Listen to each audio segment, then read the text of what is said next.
सगळ्यांना श्री स्वामी समर्थ, श्री गुरुदेव दत्त, ओम नमो आदेश, अलख निरंजन, गुरु गोरक्षनाथ महाराज की जय, गुरुबडे बाबा महाराज की जय, छत्रपती शिवाजी महाराज की जय, श्री स्वामी समर्थ महाराज की जय, अवधूत चिंतन श्री गुरुदेव दत्त. आजचं मार्गदर्शन आहे की आपण जेव्हा एखाद्या मंदिरात जातो, केंद्रात जातो, तिथे कशा पद्धतीने आपण वावरलं पाहिजे, आपण तिथे कशा पद्धतीने आपला पेहराव पाहिजे, ते जाऊन पहिले काय करायचं ह्याच्याबद्दल थोडं माहिती सांगणार आहे, मार्गदर्शन आहे थोडंसं त्याच्याबद्दल. तर चॅनलवर नवीन असाल तर अवश्य सबस्क्राईब करा. आपल्या चॅनलचं नाव आहे दत्तछंद.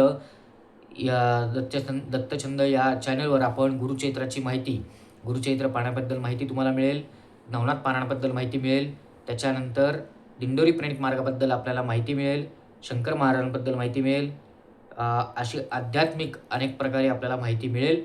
तर अवश्य सबस्क्राईब करावं, या चॅनलला जास्तीत जास्त संख्येने सबस्क्राईब करावं ही सगळ्यांना विनंती आहे. तर मार्गदर्शनाला आपण सुरुवात करू. बघा, आता तुम्ही कुठेही एक लक्षात घ्या, पाहिलं असेल, कुठल्याही मंदिरात गेलात, मठात गेलात, स्वामींच्या असू दे, दत्त मंदिरात असू दे, गणपती मंदिरात असू दे, कुठल्याही मंदिरात जा, तिथे गेल्यावर तुम्ही पेहराव कसा पाहिजे तुमचा. त्याच्यानंतर आपण पायच का धुतो, गेल्यावर पाय का धुतले पाहिजे ह्याचे शास्त्र आहे. आपण जे पाय धुतो मंदिरात गेल्यावर त्याचं शास्त्र आहे, तेही सांगतो मी. दुसरी गोष्ट, मंदिरात गेल्यावर आपला पेहराव हा कसा पाहिजे, मंदिरात गेल्यावर काय करावं, मठात गेले, केंद्रात गेले, स्वामींच्या गेले, दत्त मंदिरात, कुठल्याही मंदिरात जा, देवीच्या मंदिरात गेले, कुठल्याही देवाच्या मंदिरात गेले, आपण आपल्या मनातले भाव कसे पाहिजे आणि आपण तिथं गेल्यावर काय करावं. तर बघा, पहिली गोष्ट, आपण पाय का धुतो. बऱ्याचदा प्रश्न पडला असेल, पाय का धुतो बाबा, पाय का धुतले पाहिजे. एक लक्षात घ्या, आपण पाय धुतो याचं कारण काय आहे. जेव्हा आपण पाय धुत असतो तेव्हा आपली जी टाच आहे त्या टाचेमागे एक नकारात्मक ऊर्जा असते. काय असते? नकारात्मक ऊर्जा असते. ती नकारात्मक ऊर्जा पाय धुतल्याने आपण मंदिरामध्ये कधी पण सकारात्मक ऊर्जेने प्रवेश करावा. कधी पण सकारात्मक ऊर्जेने प्रवेश केला पाहिजे कुठल्याही मंदिरात. त्यासाठी आधी आपण कुठल्याही मंदिरात जा, पाय धुवायची सोय असते, बरोबर. त्याचा एक अर्थ आहे की शुद्ध व्हावं म्हणून.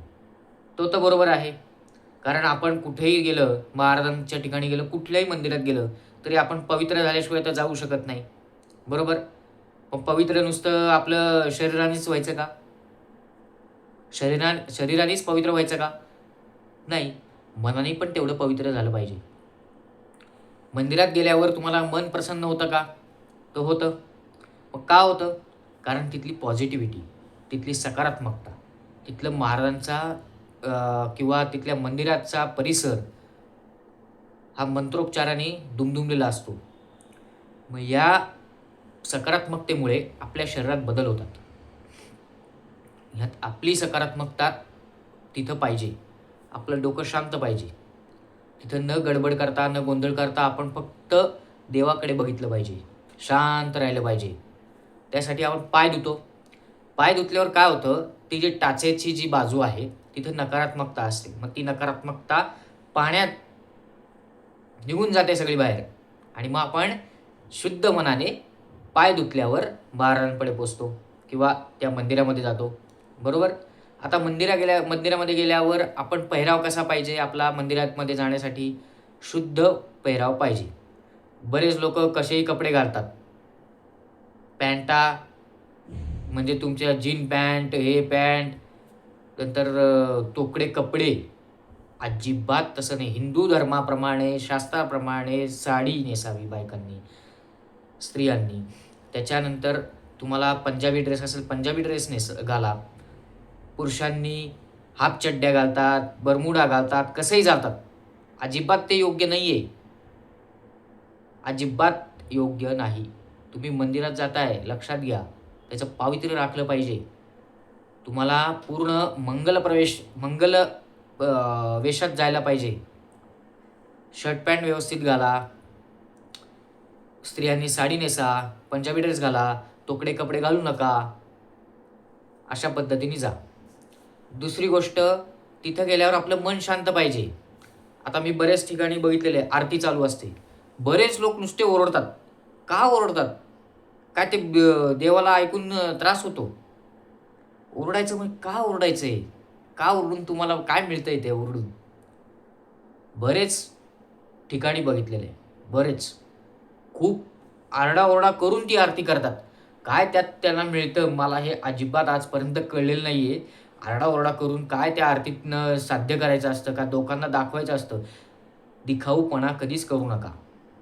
लक्षात घ्या, दिखाऊपणा केलेला महाराजांनाही आवडत नाही.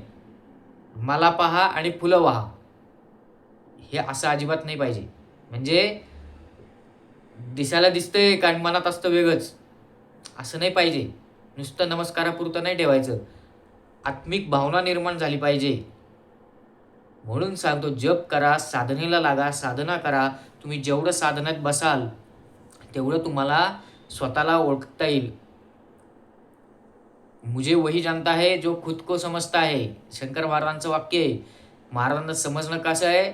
जो खुद को समजता है वही मुझे जानता है. महाराज म्हणतात, जो स्वतःला समजेल, आत्मपरीक्षण करेल, जो स्वतःला आतमधनं आवाज स्वतःचा समजेल, तोच मला समजू शकेल. महाराज समजणं सोपं नाही आहे. पण सोपं नसलं तरी अवघड आहे का? म्हणजे सोपं नसलं तरी समजू शकतात महाराज. मग समजू कशी शकतील? तुमची तेवढी आध्यात्मिक पातळी वाढवायला पाहिजे. मग कशाने वाढेल? ती वाढेल साधनेने. साधनेने म्हणजे काय? तुम्हाला महाराजांसमोर रोज बसायला पाहिजे. मंदिरात गेल्यावर शांत बसायला पाहिजे. जी जी मूर्ती तुमच्या डोळ्यासमोर आहे, जी उत्सव मूर्ती आहे, महाराजांची असेल, कुठल्याही देवतेची असेल, देवीची असेल, गणपती बाप्पाची असेल, दत्त महाराजांची असेल, कुठल्याही देवाची असेल, तिच्यासमोर डोळे मिटून शांत ध्यान लावलं पाहिजे. लोक काय करतात? फोटो, आपल्याला एवढंच पाहिजे, फोटो. उघडा डोळे, बघा नीट, अजिबात फोटो बिटो काढायचे नाही. तुम्ही कशासाठी जाताय? तुमच्या देवाकडे जाताय का फोटो काढायला जाताय? आजकाल हे प्रमाण खूप वाढलेलं आहे. सेल्फी, नंतर काय म्हणतात त्याला, अजून बरेच काय नाव आहे, फोटो आहेत, सेल्फी आहे, ग्रुप फोटो वगैरे, भरपूर भरपूर. नुसतं देवाला गेलं. आता मी मागे अक्कलकोटला गेलो होतो, एवढे फोटो एवढे फोटो. अरे काय गरज आहे? तुम्ही देखावा का करता देवाचा? काय गरज काय तुम्हाला? दुसऱ्यांना काय दाखवायचंय? महाराज मोठे का मी मोठा आहे? बघा मी अक्कलकोटला जाऊन आलो, बघा मी गाणगापूरला जाऊन आलो, बघा मी कुरवपूरला जाऊन आलो. का? लोकांना का दाखवता? का दाखवता? कधीही दिखाऊपणा करायचा नाही. दिखाऊपणा हा अजिबात म्हणजे महाराजांना आवडतही नाही. हे सांगण्याचा उद्देश हा आहे की मंदिरात गेल्यावर बरेच लोक मोठमोठ्याने आरत्या करतात, मोठमोठ्याने हे करतात, दुसऱ्यांना दाखवण्यासाठी मोठमोठ्याने जप करतात, पुस्तकं वाचतात. अरे कशाला? तुमच्यापुरतं ठेवा ना. तुमच्यापुरतं कधीही आपल्यापुरतं आपलं करावं. एक लक्षात ठेवा, सेवा किंवा साधना ही अशी गोष्ट आहे, ती अशी ठेवायची कधी पण. ही 5 बोटं आपल्याकडे आहेत, तर आपली 5 बोटं अशी नाही पाहिजे. अशी केली की झालं, ते दुसऱ्याकडे गेलं. असं नाही ठेवायचं. असं ठेवायचं कधी. मूठ बंद पाहिजे.